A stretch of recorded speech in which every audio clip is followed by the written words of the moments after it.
Il y a combien de côtés un pentathlon? 3, 4, 5? Ah non, mais c'est un sport en fait? Il est nouveau? Ben oui, il est moderne. Ok, allez, on va découvrir le pentathlon moderne pour les JO 2024 dans Super Sport 3000.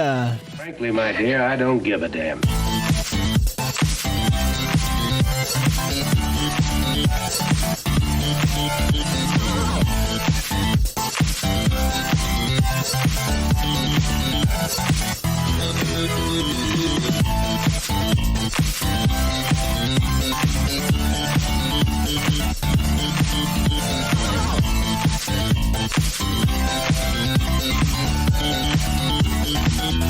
Et bonsoir tout le monde. Salut. Essayez de vous mimer les sports du pentathlon moderne par un truc. J'ai un peu spoilé. Ah, c'était la nage, d'accord, ok. Incroyablement lisible, d'accord. Donc bonsoir tout le monde, bonsoir Olive. Bonsoir. Deuxième épisode déjà. Ça va vite. Ben ouais, ça va super vite. J'ai l'impression que c'était il y a 10 minutes. Ouais, pareil. Même pas. Bonjour William. Salut Seb, salut tout le monde. Bonjour Nico. Salut Seb. J'espère que vous allez bien. On va continuer du coup dans notre nouvelle Formule. organisation, formule Road to JO 2024. Bien sûr. Road to Paris. Donc on va essayer, tout au moins réussir, je sais pas, à décrypter quelques sports. Et aujourd'hui, on va parler du pentathlon moderne. Donc on va essayer de poser les bases. Pentathlon 5. Ouais. Penta 5. Ça va. Donc 5 sports. Vous verrez qu'il y a quand même une petite particularité autour de ça. Ça m'a surpris. Moderne. Je suis sûr qu'il y en a 6. Je suis sûr que le plus c'est qu'il y en a 6. Oh, tu crois pas si bien dire. Non, il y en a pas 6. Bon, On garde le système. Dans 2 lignes. D'accord, ok. littéralement. Je voulais juste décrypter le moderne. Pourquoi moderne? Donc moderne parce que c'est une nouvelle forme. Hein, ça y a eu quelque chose de plus moderne, quelque chose de plus ancien. Tu me dis pentathlon, je dis c'est le décathlon, mais genre t'enlèves la moitié. J'enlève la moitié des épreuves. Voilà, mais c'est Ou pas alors, ça. ouais. C'est pas ça. D'accord. Vraiment. C'est moins... en première lecture, ça fait moins logique comme enchaînement de sport, mais il y a un vrai lien entre tout ça, puisqu'en l'occurrence, ça s'oppose à une version antique où les épreuves permettaient de tester les compétences des futurs soldats. D'accord. Donc c'est moderne, mais antique. Non, moderne en opposition à la version antique. Ah. La version Pas antique qui du coup testait du coup les nouveaux soldats, les combattants. Ouais. Donc tu retrouvais, on va le voir un petit peu dans ce lien-là, puisque quand on dit formule moderne du pentathlon, c'est 5 sports, mais 4 épreuves. Ah, d'accord, ah oui, donc c'est ça le twist. Voilà, donc Ok. on a bien 5 sports, mais que 4 épreuves, puisqu'on a un sport, le dernier d'entre eux, une épreuve, qui combine 2 sports Ah, différents. ok, d'accord. Oh là là. La première épreuve, la William, il a finale, décroché. Ouais, je trouve tous les chiffres, ça l'a- En fait, il y ça en l'a a 4, paumé. mais le 5. deuxième Ouais, épisode, voilà. En fait, il y en a 4, il y en a 4, mais 1, 2. Ok, c'est bon. Il y a 5 sports, pentathlon, mais Ouais, 4 vas-y. Je vais finir par comprendre. Donc natation, avec Natation. 200 mètres nage libre. Ah, tout simple. L'escrime qui est en 2 parties, avec premièrement un tournoi de classement sous la forme de match d'1 minute contre tous les autres athlètes. Et en fonction du classement de ce tournoi, les athlètes disputent ensuite une épreuve d'escrime bonus sur la forme d'un tournoi à élimination directe où les combats ne durent que 30 secondes et où chaque victoire apporte encore un point supplémentaire. Donc c'est le troisième ou on est toujours Non, au deuxième on est là toujours dans le deuxième. D'accord, vas-y. Ouais. Ouais, tu vois, je t'avais dit qu'il suivrait pas. T'inquiète. D'accord. Donc en fait, ils font, il y a 20 athlètes, ils font 19 matchs Tous les uns contre les autres. les uns Et contre les après, autres, t'as des bonus. Ah ouais. Où, avec un tournoi à t'as élimination. t'as un tournoi bonus round où c'est élimination directe. Du coup, plus t'avances, plus tu peux reprendre encore des points supplémentaires. Putain, oui, parce que les matchs d'escrime, normalement, c'est genre 10 minutes, c'est pas 8 minutes, 10 minutes? C'est beaucoup plus long que ça, hein. C'est peut-être un peu raccourci après. Bah attends, ouais, non, 1 minute, Fois 3 ou un truc comme ça. Faut y aller ouais, vite, quoi. c'est ça. Non, mais puis 30 secondes, mon pote, faut les mettre vite, hein. Ouais, ça sachant que change, tu hein. viens de nager 200 mètres. Alors, je pense que ça nage s'enchaîne supérieur. pas comme ça, genre, tu Pas comme un t'enlèves le maillot, tu mets Ironman ou un truc dans le genre, ok. Oui, l'Ironman. Pour une fois, je crois que Will a mieux compris que nous l'enchaînement des événements. Vous allez voir, on va lui donner raison.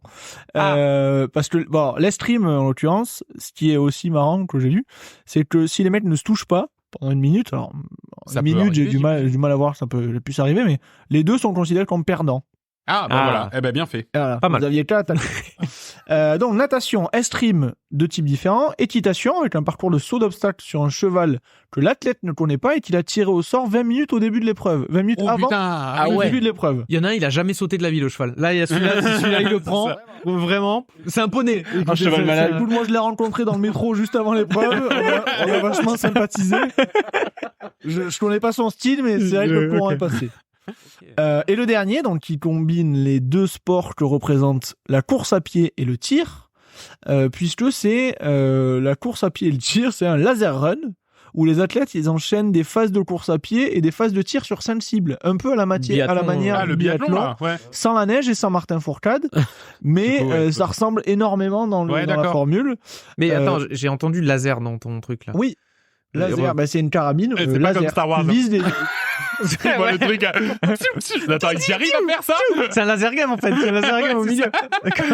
Cela dit, course à pied laser, oui, ça peut être un laser game. Escrime, et le mec s'est planté. Merde, j'ai pris mon sable, désolé. Sauf qu'au lieu de viser des gens, tu vises des cibles. Ouais. Et de la même manière que le biathlon, tu dois gérer aussi ton cardio pour pouvoir être lucide au moment de tirer. Ah bah oui. Mais effectivement, c'est des carabines laser, donc donc t'as une cible laser. Sur les biathlons, t'as pas de laser. Non, c'est des plombs. C'est des carabines à plomb, et en fait, même jusqu'au JO de Londres en 2012, c'était aussi des carabines à plomb qu'ils avaient. Ah d'accord. Et ils sont passés depuis le JO de Londres en pistolet laser. Attends, parce que ça fait combien de temps que le pentathlon moderne il est au JO? Excellente transition. Depuis 1912. 1912. Depuis 1912, le pentathlon moderne est au JO, messieurs. De quoi? Le cheval, natation, escrime, pistolet, là? Je peux pas y croire. Et pourtant. C'était pas moderne à l'époque. On est en plein dans les sports méconnus. Moderne, par rapport à la période antique qui vient d'arriver. Okay. Ça fait 100 ans qu'il est là. Encore une fois, oui, c'est vrai que si c'est ceux qui avaient été organisés en 50 après Jésus-Christ, 1912, c'est plus moderne. Et Coubertin était déjà là à l'époque. Tout à fait. Donc natation, escrime, équitation et laser run. Laser run. Donc ceci nous représente les 4 épreuves qui donc les 5 sont les 5 sports du pentathlon. J'ai peut-être mal suivi. Carabine, c'est une longue ou pistolet? Je crois que c'est une carabine. C'est une carabine. Ça ressemble vraiment au biathlon. En tout cas, des photos que j'ai vues. Donc, ils se disputent en 2 temps. Et c'est ça qui est aussi génial dans ce sport-là. Et vraiment, je vais prendre un plaisir différent à regarder maintenant que je sais que ça existe. C'est de cette façon. C'est que d'abord, tu marques des points en fonction de ton classement sur les 3 premières épreuves. Escrime, natation, escrime et cheval. Ouais. Tous les points que tu as marqués représentent des secondes d'avance ou de retard que tu auras sur la ligne de l'épreuve de laser run. Mais oui, c'est vrai. Donc, tout se joue au laser run en fait. Si tu prends juste des avantages en soi, oui, tout se joue au laser run, mais 1 point d'avance et 1 seconde d'avance sur celui d'après. D'accord, oui, c'est vrai. Et c'est ça qui est génial, comparé par exemple au décathlon où c'est vraiment les points qui font que... Ouais, c'est que du coup, t'as un vrai finish à la fin du laser run, quoi. Et ouais. Mais comme c'est le cas finalement sur le biathlon en fait, non, où t'as des tours et tu finis quand même précisément. La ligne, ouais. Sauf que par exemple, si on le compare au décathlon, c'est pas le cas. Décathlon, tu vois, c'est un ensemble de points et à la fin, c'est la somme des points que t'as marqués sur les 10 épreuves qui font que t'es. C'est comme s'il y avait un 400 mètres au décathlon et juste tu pars devant de X secondes parce que t'as gagné des points avant. C'est ça. Voilà, c'est ça. Ouais. Donc c'est plutôt sympa, et en plus cette année au JO de Paris, t'as d'abord des épreuves de classement, après des demi-finales et après des finales. Donc tu perds des gens au fur et à mesure, mais du coup tu fais plusieurs fois l'épreuve. C'est-à-dire, à chaque fois tu te refais les 5. Alors donc tu te fais des 5 là vraiment 3 fois. Disclosure, il y a un truc que j'ai pas compris sur cet enchaînement là. Ok. Je vous avouerai que le pentathlon moderne n'est pas le sport le plus documenté. Vous voyez que ça existe depuis 1912 et vous venez de le découvrir en même temps que moi. Mais d'ailleurs ce podcast sera la référence pour les futurs documentaires. On va faire un appel après au Fédé. Mais oui, il y a, c'est sur 3 jours avec des épreuves de classement. Mais alors, une demi-finale et une finale. Je crois pas dire de conneries. En fait, c'est plus que les souvent pour dire les gars. Je crois que les gars sont simplement éliminés au fur et à mesure et qu'en fait s'élance une sous-partie uniquement lors du laser run. Il n'y a pas tout le monde qui s'élance, qui fait un laser run. Je crois que après la natation, il y a des gens qui sont éliminés. Après l'escrime, il y en a qui sont éliminés. Après l'équitation, il y en a qui sont éliminés. Et ensuite, le top 20, le top 20, parce que t'en as 1 ou 2 par pays. Le top 20, il court le laser run. C'est pas comme ça que je l'avais compris. D'accord. quand on va voir le déroulé, bon, je vais vous en parler là en live. Ah oui, pardon. Quand on va voir le déroulé des épreuves là sur l'édition 2024, tenez-vous bien, hein, et c'est en ça que c'est un sport incroyablement physique. 35 minutes d'équitation, 5 minutes de pause, 20 minutes d'escrime, 10 minutes de pause, 15 minutes de natation, 15 minutes de pause, 20 minutes d'épreuves combinées. Ah bah non, alors d'accord, ok. Ouais, donc quand tu vas faire ton laser run à la fin, t'es rincé, quoi. Ah bah ouais. Et en plus, tu cours avant d'aller tirer. Ouais. Donc, costaud, très costaud. Et donc du coup, je pense que non, je pense que t'as raison. Ils font tout à chaque fois. T'en perds au fur et à mesure des journées. Classements, voilà, des journées. Mais ils font tout le temps tout. D'accord, ouais, non, mais et t'as raison. 200 mètres de natation, c'est dans la Seine ou c'est dans le bassin? Bonne question, parce que tout est censé se faire au château de Versailles. Il y a une piscine au château. Il y a juste un bassin. Après, les mecs, ils en avaient mis une à l'époque, mais je sais pas si elle est aux normes olympiques. Ouais, et puis je sais pas s'ils ont mis du chlore en plus. Moi, ils s'en occupent plus. Donc ouais, en tout cas, ils disent que tout, et c'est une des particularités de l'édition de Paris, c'est que tout se fait au même endroit. Et quel endroit, hein. Ouais, le château de Versailles est quand même stylé, ouais. Et d'ailleurs, alors on en parlera au fur et à mesure, mais on a quand même la chance, sans rentrer dans la polémique de les JO du peuple, mon cul, c'est qu'on a quand même des endroits dingues où se déroulent les épreuves, les Invalides pour le tir à l'arc, le Trocadéro pour le C'est quoi, c'est l'escrime, ça sera dans le Palais des Glaces, là, ou... Ouais. Il y a sous l'Arc de Triomphe, non? C'est pas ça, le... Sous l'Arc de Triomphe, il y a le saut à la perche. Je crois qu'ils doivent sauter le dernier. Le gagnant, il saute au-dessus de là. Et puis sur le rond-point de l'Étoile, il y a le 100 mètres. Ouais, il y a vraiment costaud, hein. La vie continue, mais putain, c'est des super endroits. Paris sera toujours Paris, qu'est-ce que tu veux que je te dise? Sur les Champs-Élysées, il y a le 400 mètres. Non, mais c'est magnifique. Il y a des moyens dingo. Ah ouais. Dingo. Dinguerie. Et tout ça en cohabitation avec la vie de la vie quotidienne de Paris, quoi. Non, mais ouais, c'est ça qui est énorme. Ouais, et c'est ça qui en font les JO du peuple, au-delà du fait, au-delà du fait de payer 400 € la place pour voir un match de volley très loin, épreuve, absolument. vraiment début entre la Hongrie et les autres. Enfin, bon, bref. Pardon, j'avais dit que j'en parlerais pas. Ouais. Donc, pentathlon moderne, on y retourne. Sport ultra exigeant, hein, du coup, puisqu'il faut combiner plein d'épreuves qui ont un lien antique entre elles. Mais, à vrai dire, en 2024, on comprend pas bien le lien entre tirer effectivement. Et nager et monter sur un cheval. C'est moderne de 1912, après, faut pas non plus... Voilà. Ça reste de la chasse. De la chasse à cheval, finalement. Oui, c'est vrai. C'est vrai que c'est ça. Avec quand même de la pêche. Parce que t'es quand même dans l'eau aussi à un moment donné. À la mano, quoi.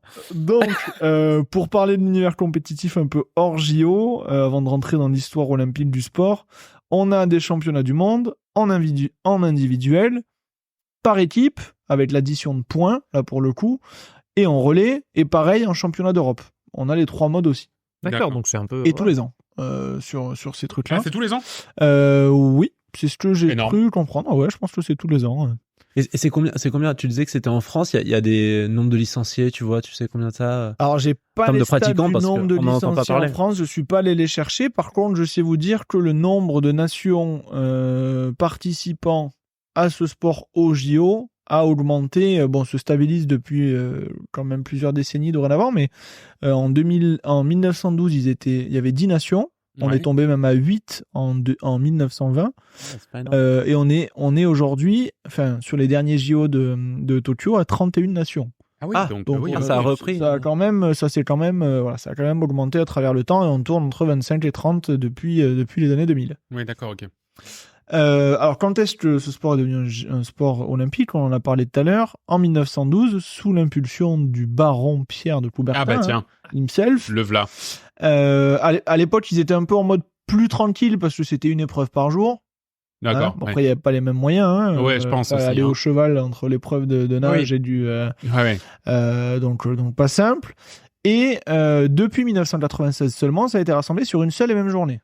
D'accord, ok. Voilà, donc pas le même rythme, une condition physique qui est encore différente. Hein. Et l'épreuve féminine n'a été rajoutée que bien plus tard, Puisqu'elle a été rajoutée quand, tiens, je vous pose la question. Voilà. Je vais inventer, je vais chercher l'info. 92. Pas loin. 80. Non, la place des femmes en 80 n'était pas encore celle de... Oui, c'est vrai, ouais. Non, alors, donc en 2000. Ah oui, d'accord. 88 ans avant, extrêmement avant tard, oui. Moderne, pas si moderne que ça. Alors, moderne, mais pas en avance, quoi. Hein. C'est moderne, mais modernisable. Voilà. Donc oui, au JO, dont je vous disais qu'il y avait plusieurs, il y avait équipe, relais, individuel. Au JO, ils ont gardé que la compétition individuelle, femmes et hommes, pas les trucs par équipe. D'accord. Okay. Pour savoir quand même qui ont été les grands dominateurs de ces compétitions-là, vraiment deviner, c'est compliqué. Donc c'est les pays d'Europe quand même qui ont été et qui sont d'ailleurs toujours parmi les plus dominants dans cette compétition, notamment la Hongrie et la Suède. La Suède a quand même remporté 13 des 15 médailles d'or entre les Jeux de Stockholm de 1912 et ceux de Los Angeles en 1932. Côté biathlon, ils ont pris 13 déjà 15e. Dans le biathlon. Dans le... c'est pas les mêmes sports. C'est les Norvégiennes qui sont aussi, tu me diras, Suède aussi, c'est la partie des pays scandinaves. Donc oui, non, c'est vrai sur cette épreuve-là, mais bon, je sais pas. Comme l'équitation et la nage. C'est pas... Voilà. Et depuis, donc, c'est les Hongrois qui ont repris l'ascendant et qui trustent le classement, puisqu'en tout, ils ont 23 médailles, dont 9 d'or. Et la Suède a 21 médailles, dont 9 d'or aussi. Wow. Ça se joue à pas grand-chose. Et c'est eux qui sont les deux premières nations qui se détachent assez largement, avec en troisième position l'Union soviétique, donc qui n'est plus qui du coup ne pourra pas monter plus a priori. A priori, qui n'est plus représenté de cette façon-là aujourd'hui. D'accord, ok. Donc a priori on restera à ces 15 médailles, donc déjà 6 médailles derrière la Suède. Et après on a Grande-Bretagne 9, Russie 5, Pologne 4. Et la France alors. Et la France alors 15e. Avec 3 médailles au total. Sachant qu'on a dit qu'il y avait 20 équipes qui le faisaient. 31. 3 médailles. Ils sont dans le milieu. On est dans le bon moyen. Depuis qu'il y en a 30, on est dans la partie haute. Quand on avait 15. Quand on avait 15, malheureusement. Et d'ailleurs, on est pourtant une très bonne nation d'équitation, bonne nation de natation, d'escrime, de biathlon. On est bon dans les 5. Mais les 5 mélangés, nul à Est-ce que les gens qui font de l'escrime, on n'aime pas mélanger. C'est ça. Est-ce que les gens qui font de l'escrime pourraient se lancer dans le pentathlon, je veux dire, parce que si on a effectivement un cheval chez toi, si tu fais de l'escrime, le cheval aléatoire, il faut un cheval aléatoire. Oui, il faut un cheptel où tu peux aller piocher aléatoirement. Mais qu'est-ce que vous faites sur mon cheval? Écoutez, je m'entraîne pour les pentathlons. C'est le pentathlon moderne, monsieur. En fait, je suis juste médaillable. Mais personne connaît. Le problème, c'est que je fais du pentathlon. Il me dit, mais ça existe pas, monsieur. Mais si, écoutez, je fais du tir, du cheval et de la natation et je fais de l'escrime. Voilà. Mais il y en a que 4. Du tir, de la natation, de l'équitation, mais ça fait que 4. Oui, bon, ça va. On peut plus rien dire. Où j'en étais au milieu de tout ça. Oui, quand même, important à noter, les States et la Chine, ils sont même pas dans le top 10. Ah, c'est vrai. Là, ils ont vu l'investissement. Ils sont la Chine, ils sont même pas dans le top 15. Ils sont même pas dans le top 15. Et les États-Unis, 13e. Oh, bah, stylé. Bah ouais, stylé. Hein. Ouais, je trouve. Donc voilà, c'est vraiment un sport à suivre pour avoir des gagnants un peu différents.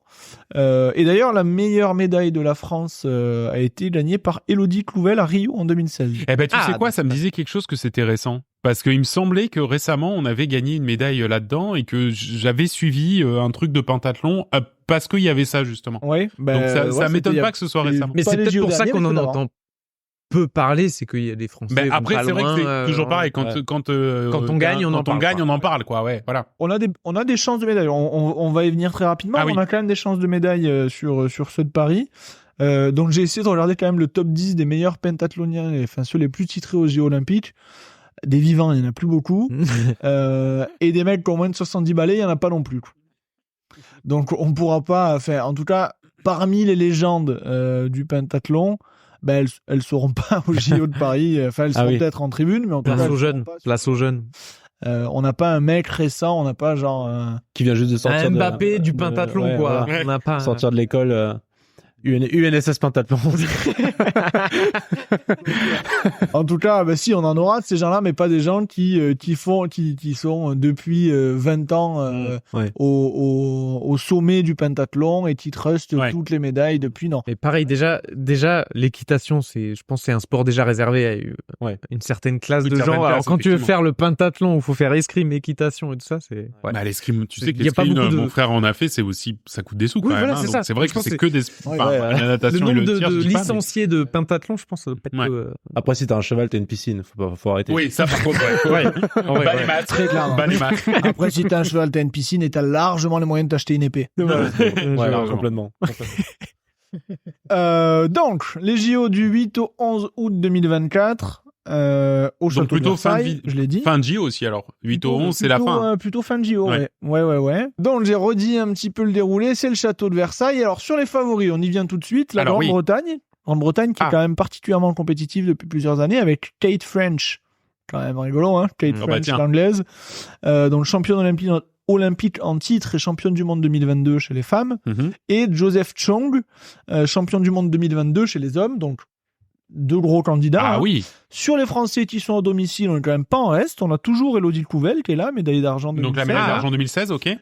Donc chez les femmes. Et Valentin Belot, champion du monde en 2019 et 11e au dernier JO. Donc outsider, mais ouais, 11e, c'est pas délirant. Placé, complètement, et on a aussi Marie Oteza et Valentin Prades, ou Prade, désolé Valentin si j'écorche ton prénom et ton nom, et si tu nous écoutes, peu de chance.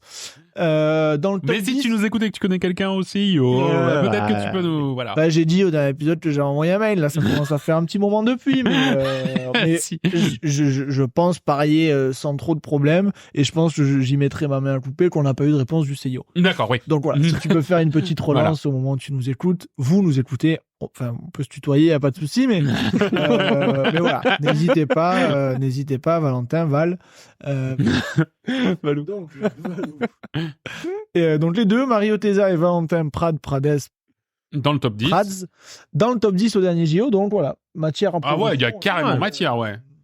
Et après, on a en pêle-mêle chez les femmes la double médaille olympique Rensa lituanienne Laura Assadoskaitė. Ah, dommage, tu avais quasiment dit bien. Ça. Laura Assadoskaitė. Laura Loloche, si tu nous entends. Désolé aussi. Et de la même manière, si tu parles français et tu connais quelqu'un au CIO. Donc, l'Italienne Elena Micheli, première pentathlète italienne à se qualifier d'ailleurs, grâce à sa victoire en Coupe du Monde 2023. Ah oui, donc récemment victorieuse de la Coupe du Monde aussi, pareil, ouais, sacré, ouais. Et chez les hommes, j'ai deux Égyptiens à surveiller, Mohamed Chaban, champion du monde en titre, et Ahmed El Jendi, vice-champion olympique au dernier JO, donc deux vrais candidats. Okay. Il y en aura d'autres, mais moi je mettrais bien une petite pièce sur Chaban, l'Égyptien, chez les hommes. D'accord, ok. Et sur Élodie Couvel, qui a l'expérience pour elle. Elle est à la maison, franchement, ça sera trop bien. Ce serait formidable. Eh ben écoute, maintenant on va suivre ça avec beaucoup d'attention parce que effectivement on a des vraies chances là aussi. J'ai trop envie. Bah ouais, moi aussi j'ai grave hâte. J'ai découvert ce sport avec beaucoup de plaisir et déjà j'adorais le biathlon et là le fait que les gens soient lancés par rapport aux résultats des épreuves précédentes, je trouve ça juste trop bien pensé en fait. Mais carrément. Voilà. C'est la fin de l'épisode. On espère vous avoir donné envie de regarder le pentathlon moderne. On espère vous avoir permis de l'avoir mieux compris. Donc merci à tous de nous avoir suivis. Super Sport 3000 est un podcast de la galaxie, de l'énorme galaxie, de l'immense galaxie de Coop et Canap. Rendez-vous donc sur coopetcanap.com pour retrouver tous nos podcasts, ainsi que même je crois même que tu as des t-shirts, des sweats, des Coop et Canap, effectivement. Aux couleurs des JO. Non, aux couleurs. Non, mais si le CIO nous répond. Mais si le CIO nous répond, ouais. La petite mascotte aussi, Coop et Canap, ça on travaille. Enfin, on a déjà les maquettes. Hein. Vraiment juste qu'ils nous répondent. Répondez-nous, s'il vous plaît. Sur nos réseaux sociaux, Coop et Canap, voire même sur le Twitter dédié @supersport3000. Et si vous avez apprécié ce podcast, n'hésitez pas à nous laisser 5 étoiles et un petit commentaire. Ça nous ferait incroyablement plaisir, c'est vrai. Tout à fait, c'est vrai. Combien, Nico? Dis-moi combien on en a reçu depuis le dernier épisode. 25, je crois. 25? C'est énorme. C'est énorme. C'est énorme. Je sais pas dire si tu vas ou si tu vas. Je sais pas, j'ai pas regardé. Je me trouve plus que ce soit vrai. Écoute, j'en avais les larmes aux yeux. Bah oui, je t'ai vu, je suis désolé. J'aurais du mal à finir. Tu veux que je finisse pour toi? Je prends le relais. On le coupera. Hop, on revient un quart d'heure plus tard. Après que j'ai chialé dehors. Et donc, si vous pratiquez un sport méconnu et que vous voulez nous en parler, notre porte est grande ouverte. Donc, on est focus sur les JO. Mais continuez à nous alimenter, on aura un backlog qui continuera de s'agrandir en parallèle des JO qu'on essaie de vous faire découvrir. Merci Olive. Merci. Merci Willy. Merci Seb. Et merci Nico. Merci Seb. On se donne rendez-vous au prochain numéro où vous découvrirez peut-être votre sport des JO favori. Salut tout le monde. Bye bye.